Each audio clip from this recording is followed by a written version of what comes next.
Assalamualaikum warahmatullahi wabarakatuh. Perkenalkan, nama saya Muhammad Teguh Sugiarto dan teman saya Muhammad Hanif Ismail. Di sini kami akan mempresentasikan hasil diskusi kami mengenai materi sistem pembelian berbasis komputer. Sistem pembelian berbasis komputer merupakan suatu rangkaian kegiatan bisnis dan operasional pemrosesan data terkait yang berhubungan dengan pembelian serta pembayaran barang dan jasa dengan bantuan komputer dan aplikasi pengeluaran kas. Pada sistem tersebut terdapat proses pemrosesan data. Pada tahap pertama, proses pembelian dimulai dalam bagian pemrosesan data dan dijalankannya fungsi pengendalian persediaan. Siklus pendapatan dalam perusahaan retail atau siklus konversi dalam perusahaan manufaktur sesungguhnya yang memulai aktivitas ini.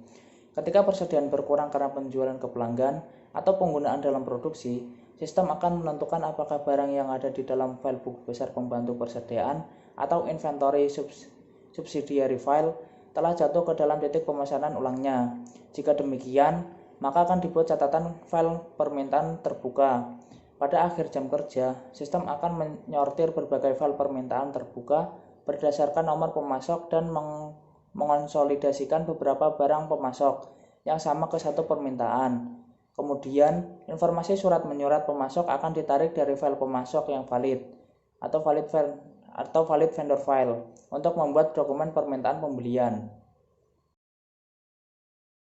Lalu setelahnya pada bagian pembelian. Setelah menerima permintaan pembelian, bagian pembelian membuat pesanan pembelian yang terdiri atas 5 bagian.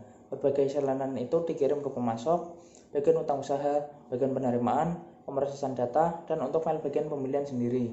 Program komputer yang mengidentifikasi kebutuhan persediaan dan membuat permintaan pembelian biasa, yang akan memungkinkan staf bagian pembelian menyerifikasi transaksi pembelian sebelum memasukkan pesanan. Beberapa perusahaan menggunakan teknik ini untuk mengurangi resiko memasukkan pesanan yang tidak dibutuhkan ke pemasok karena adanya kesalahan komputer. Akan tetapi, cara semacam ini menciptakan penundaan dalam proses pemesanan. Jika pengendalian komputer yang memadai diterapkan untuk mencegah atau mendeteksi kesalahan pembelian, maka prosedur pemesanan yang lebih efisien dapat diimplementasikan. Berikut merupakan konsep pengaplikasiannya dalam siklus pendapatan, yaitu terdapat dalam file siklus pengeluaran, ada file master persediaan, ada file permintaan pembelian, ada file pemasok, lalu ada juga file pemesanan pembelian terbuka dan tertutup. Lalu selanjutnya terdapat daftar voucher atau file ulang dagang terbuka. Dalam masing-masing alternatif dari ketiga alternatif yang ada, dalam proses tersebut dikonsolidasikan dan dilakukan oleh sistem komputer. Dokumen permintaan pembelian tidak ada gunanya dalam sistem semacam ini dan tidak dibuat. Akan tetapi, catatan permintaan mungkin masih ada dalam cakram atau pita magnetis sebagai jejak audit.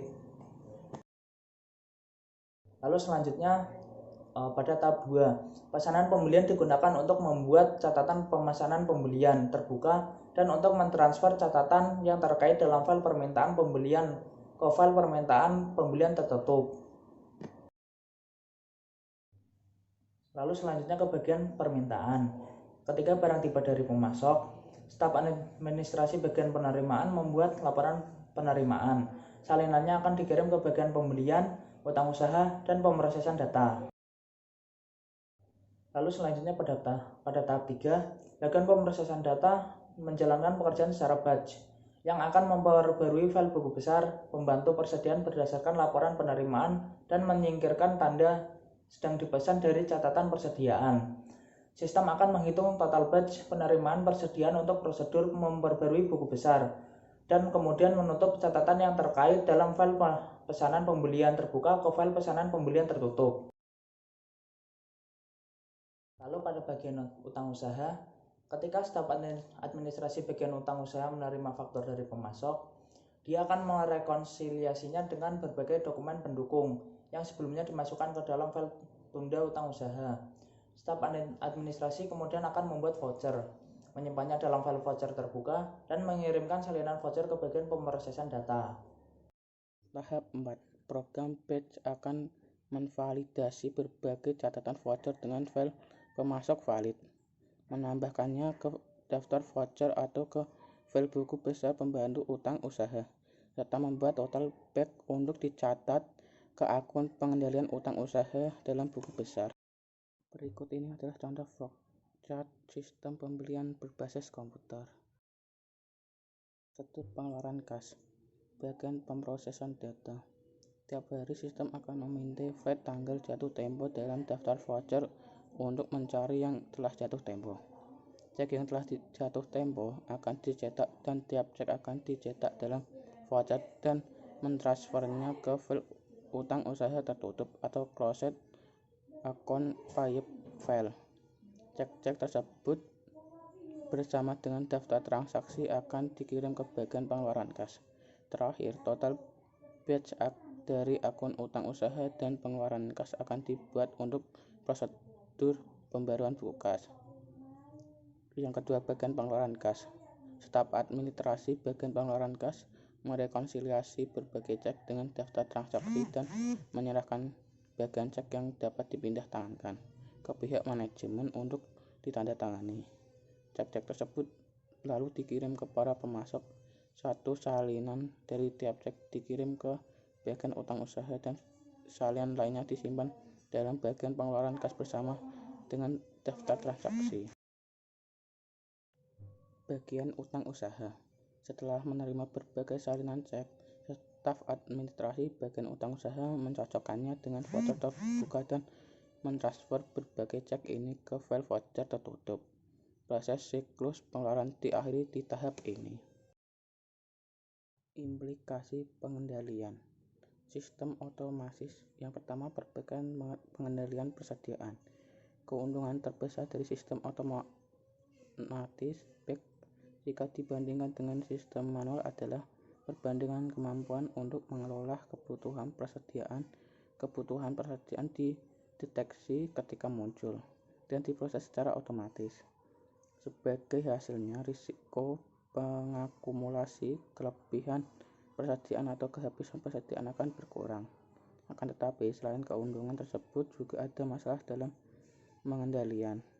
Kesalahan program atau model persediaan yang tidak sempurna akan menyebabkan perusahaan tiba-tiba kelebihan persediaan atau benar-benar kekurangan persediaan. Oleh karenanya, sangatlah penting untuk memonitori keputusan yang diotomatisasi. Yang kedua, pengelolaan kas yang lebih baik. Jenis sistem ini mendukung pengelolaan kas yang efektif dengan pemindaian file voucher per hari untuk melihat barang yang harus dibayar sehingga menghindarkan dari pembayaran dini dan terlewatkannya tanggal jatuh tempo. Selain itu, dengan menulis cek secara otomatis, perusahaan mengurangi biaya tenaga kerja, menghemat waktu pemrosesan, dan peningkatan akurasi. Yang ketiga, jeda waktu. Terdapat jeda waktu antara datangnya barang di bagian penerimaan dengan pencatatan penerimaan persediaan di file persediaan. Jeda waktu ini dapat memengaruhi penjualan secara negatif karena waktu tenggang ini staf administrasi bagian penjualan tidak akan mengetahui status persediaan yang dikirim dan dapat kehilangan penjual. Keempat, kemacetan dalam pembelian. Dalam sistem back rekan ini, bagian pembelian secara langsung akan terlibat dalam semua keputusan pembelian. Banyak sekali pembelian rutin yang dapat diotomatiskan dengan membebaskan staf pembelian dari pekerjaan rutin, seperti barang khusus atau barang yang kurang persediaannya, dan staf pembelian dapat dikurangi. Yang kelima, dokumen kertas yang berlebih. Sistem back dasar dibebani dengan berbagai dokumen kertas. Semua departemen operasional akan membuat dokumen yang dikirimkan ke bagian pemrosesan data dan bagian pemrosesan data harus mengkonversinya ke media magnetis. Banyak biaya yang berhubungan dengan dokumen kertas karena kertas harus dibeli dan dokumen harus disimpan, diarsipkan, ditangani oleh bagian distribusi surat internal, dan konversi oleh para personel pemrosesan data.